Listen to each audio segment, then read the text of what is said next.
जय हिंद। मैं राहुल सिंह राजावत स्वागत करता हूं आपका मेरे यूट्यूब चैनल पर।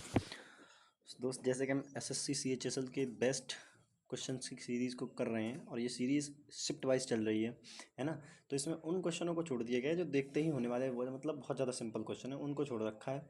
बाकी बाकी क्वेश्चनों को हमने इसमें इंक्लूड कर रखा है, ठीक है ना। तो क्योंकि उन क्वेश्चनों को कराने का कोई मतलब नहीं है ना, समय ख़राब करवाना आपका भी और अपना भी। तो जो भी थोड़े से भी अच्छे क्वेश्चन है उनको रखा है, मतलब अच्छे का मतलब ये नहीं है कि बहुत कठिन क्वेश्चन कोई रखा है, मतलब बिल्कुल सिंपल क्वेश्चन भी हैं, लेकिन ऐसे क्वेश्चन नहीं है जो देखते ही होने जाने वाले हैं, ठीक है ना। चलिए, तो पहला क्वेश्चन है कि दिए गए दंड आलेख का अध्ययन कीजिए और नीचे दिए गए प्रश्नों का उत्तर दीजिए। नंबर छात्रों की संख्या दे रखी है, प्राप्त अंक दे रखे हैं, कितने छात्रा का औसत अंक से कम अंक प्राप्त करना है, प्राप्त किए। अब देखो, सबसे पहली बात तो ये है कि पहले अपन को एवरेज निकालना पड़ेगा। तो मैं मान लेता हूँ इनमें से कोई एक एवरेज मान लेता हूँ कि 140 ही एवरेज है ना। तो अपन देखेंगे, तो ये 125 एवरेज से कितना कम है, आप बोलो सर 15, कितने पर, एक पर कम है, तो ये माइनस का 15 कर दिया, ठीक है। दूसरा देखेंगे 130 एवरेज से कितना कम है, 10, 3 पर कितना कम हो जाएगा, माइनस का 30 कम हो गया, ठीक है। 135 5 कम है 2 पर, माइनस का 10 कम हो गया, ठीक है ना। 140 में कोई अंतर नहीं आएगा, 145 5 ज़्यादा है, 5 पर कितना ज़्यादा होगा, 25 ज़्यादा हो गया, ठीक है। 150 10 ज़्यादा है, 40 ज़्यादा हो गया, ठीक है। 160 कितना ज़्यादा है, 20 ज़्यादा है, कितने पर, एक पे ज़्यादा हो गया, तो 20 आ जाएगा, ठीक है। अब देखो 15, ये 30 और ये 40 हो गया, 40 से ये 40 ख़त्म हो गया, ठीक है। 25 से यहाँ बचेगा 10 प्लस का, ये आ गया 30। तो मतलब मुझे 30 बढ़ाना पड़ेगा, कितने पर, क्योंकि प्लस का बच रहा है ना, तो कितने पर बढ़ाना पड़ेगा, आप बोलोगे सर कितने छात्र हैं टोटल, देखो 4 2 6 14 5 21, 14 5 19, 19 4 23, 23 और एक 24, तो 24 एकम 24 मतलब 140 से मतलब ज़्यादा ही जाएगा, है ना। यानी बोल सकता हूँ 141 पॉइंट समथिंग रहा होगा कुछ, क्योंकि मुझे इतने से मेरा काम हो जाएगा, क्योंकि मुझे एवरेज तो नहीं बताना, मुझे बताना है क्या, कि कितने छात्रों का औसत अंक कम प्राप्त हुए हैं, औसत से कम प्राप्त हुए हैं। तो देखो 140 से प्राप्त कम करने वाले कितने हैं, तो आप बोलेंगे 3 2 5 1 6 और 8 14, तो कितने हो गए दोस्त, 14 छात्र ऐसे, क्योंकि ये 140 तक की बात है। 140 से आगे कितना है, ये 5 4 1 वाले हैं। समझ में आ गया कि नहीं आ गया। चलिए नेक्स्ट क्वेश्चन है, तो इसको सॉल्व करेंगे। देखो 3 तरह का 9, 9 माइनस 3 करेंगे तो माइनस का 6, यहाँ से 1 आ जाएगा, माइनस का 5 और तिपंचे 15, तो इधर आ जाएगा प्लस का 10, और 5 दूनी 10 दम 100, ठीक है। प्लस यहाँ करेंगे 2, ये आ जाएगा 3 हो जाएगा, और 2 दूनी 4, 4 माइनस 2, 3 2 5, तो 5 यहाँ पर आ गया, 105 आपका आंसर हो गया, ठीक है कि नहीं। चलिए नेक्स्ट क्वेश्चन। अगर किसी धनराशि पर 1.5 वर्ष के लिए 10% वार्षिक दर से साधारण ब्याज, उस धनराशि पर 1 वर्ष के लिए 12% की ब्याज दर से साधारण ब्याज से 30% अधिक है, मूलधन बताओ। देखो 1 वर्ष का 10% होगा, और साधारण ब्याज तो बराबर लगता है कि नहीं लगता है, आप भी जानते हो। तो अगर 1 वर्ष का 10%, तो आधे वर्ष का 5%, तो 1.5 वर्ष का कितना हो जाएगा, 15% हो जाएगा। समझ में आ गई बेबी। और यहाँ 1 वर्ष का कितना है, 12%, इसका अंतर कितना है, 3, 3 की वैल्यू कितनी दी है, 30, 1 की वैल्यू कितनी आ जाएगी, 10, तो 100 की वैल्यू कितनी आ जाएगी, 1000। खत्म हो गया सवाल, सिंपल था कि नहीं।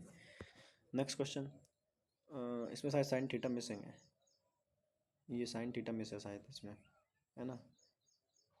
हाँ, ये साइन थीटा की वैल्यू देखिए, साइन थीटा बराबर दे रखा है 15/17, ठीक है।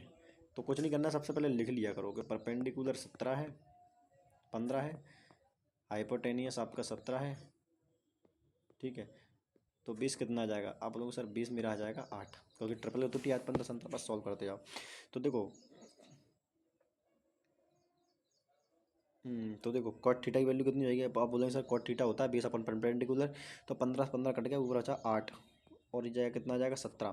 तो साइन थीटा, तो साइन थीटा क्या होता है, तो 20 अपॉन पर हाइपोटेनियस, परपेंडिकुलर अपॉन हाइपोटेनियस, 17 17 कटेगा, ऊपर आ जाएगा 15, तो 15 और 8 कितना होगा 23, यानी ऊपर कितना आने वाला है 23, ऊपर कितने में 23 है, केवल एक ही ऑप्शन में 23 था, बस इसी से मेरा आंसर आ जाता, खत्म हो जाता सवाल, पूरा करने की जरूरत थी नहीं, ठीक है। नेक्स्ट क्वेश्चन, एक वृत्त के अंदर दो समान वृत्त इस प्रकार बनाए जाते हैं कि वृत्त की विपरीत भुजा प्रत्येक वृत्त का व्यास बनाती है। यदि वृत्त का शेष क्षेत्रफल 42 है तो प्रत्येक वृत्त का व्यास की माप बताओ।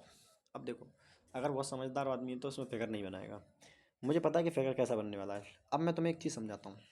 देखो, अगर वृत्त का व्यास 14 है तो इसकी रेडियस कितनी रही होगी? आप बोलो सर 7। अगर रेडियस 7 है और व्यास 14 है तो एरिया जो स्क्वायर है उसकी साइड भी कितनी होगी? 14। क्यों रही होगी मैं आपको इस बात को समझाता हूँ, तभी आपको समझ में आएगा शायद।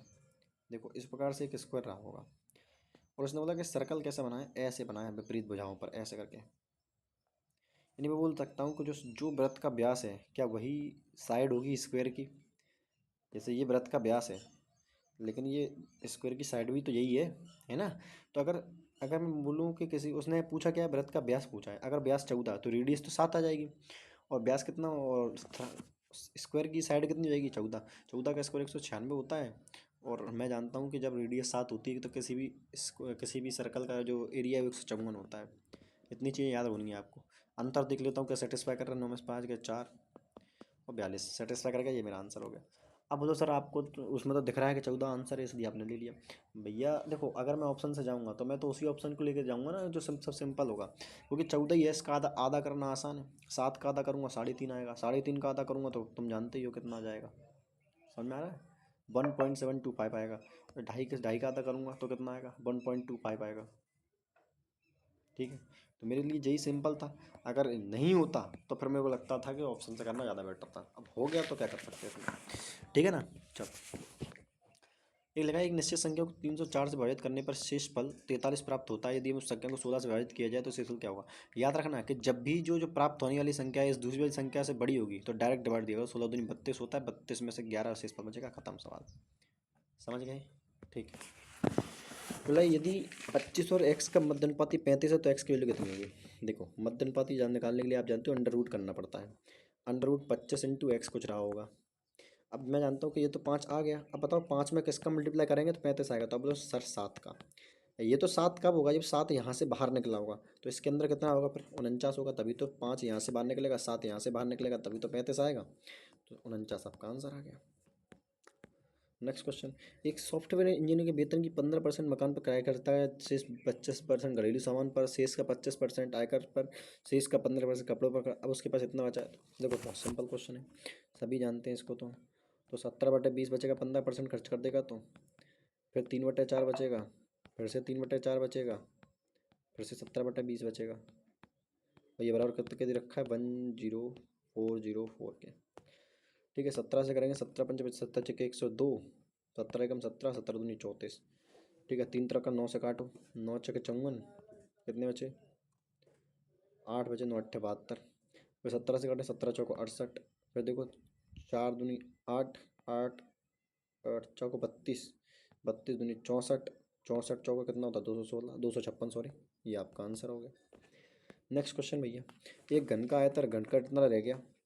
घन की वजह बताओ, अब बताओ। 100 से कोई आयतन कितना रह गया? 729, 7.29 रह गया कि नहीं? यहाँ से पॉइंट हटाएंगे तो यहाँ एक जीरो बढ़ा देंगे। अब मुझे एक चीज़ समझा दो, सॉरी 100 तो पहले ही था, एक सेकंड, है ना? अब बताओ, अब यहाँ से जब पॉइंट कटा होगा तो यहाँ एक जीरो बढ़ गया। अब बताओ घन का आयतन क्या होता है? ए क्यूब। दोनों के ऊपर क्या लगा दो?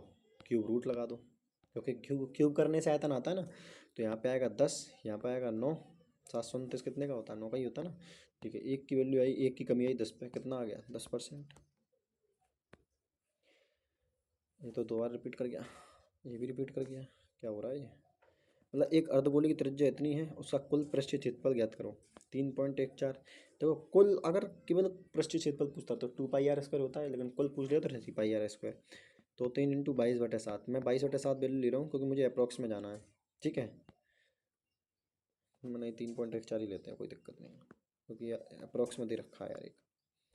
ठीक है, तो 3.14 ले लेते हैं, है ना, गुणा 3.14 गुणा पाई r², तो 6.2 गुणा 6.2। ठीक है, देखो पॉइंट पर 3 3 4 5 अच्छे हो जाएंगे, यहाँ सॉल्व करना पड़ेगा भाई, बेहतरीन। मैं ये पॉइंट को हटा रहा हूँ बिल्कुल, है ना। नीचे आ गए 100, यहाँ से भी हटाऊँगा, यहाँ भी आ जाएगा 100। ठीक, अब छोड़ दो इसको, अब आओ यहाँ पर। 3 चौक 12, 12 दूनी 24, 24 चौका कितना हो गया? नहीं, 2 दूनी 4, 4 चौक 16, 6 6 18। अजीब दास्तां है ये। तो भैया सॉल्व करते हैं। देखो 62 का स्क्वायर निकाल लो पहले।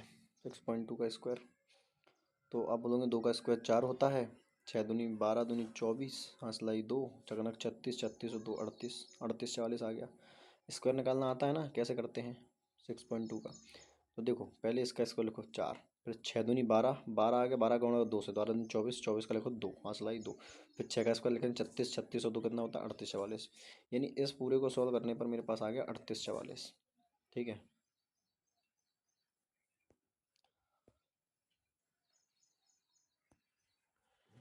तो यहाँ कितना आ जाएगा 38 44। ठीक है,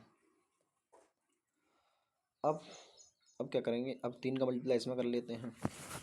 तो आप बोलेंगे तो 3 चौक 12, हंसलाई 1, 3 चौक 12, 1 13, हंसलाई 1, 3 अट्ठे 24, 24 1 25, हंसलाई 2, 3 2 3 का 9, 2 11।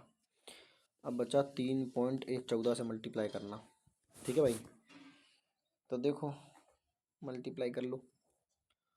अब मैंने जो सिखाया है वैसे कर लेते हैं अपन। ठीक है, कैसे, पहले इसका करेंगे 4 दूनी 8, हंसलाई कितनी, कुछ नहीं आई हासिल। फिर 4 का करेंगे 4 तिया 12, 12, फिर 2 एकम 2, 12 और 2 कितना होता 14, हंसलाई कितनी 1। फिर 4 का करेंगे इसमें, 4 पंचे 20 और 1 21, 21 आ गया।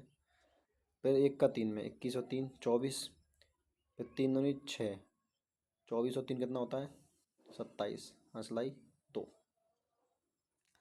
ठीक है, फिर 4 का करेंगे इसमें, 4 एकम 4, 4 और 2 6, 1 पंचे 5, 6 5 11, फिर 3 का 9, 9 11 और 9 20, हंसलाई 2।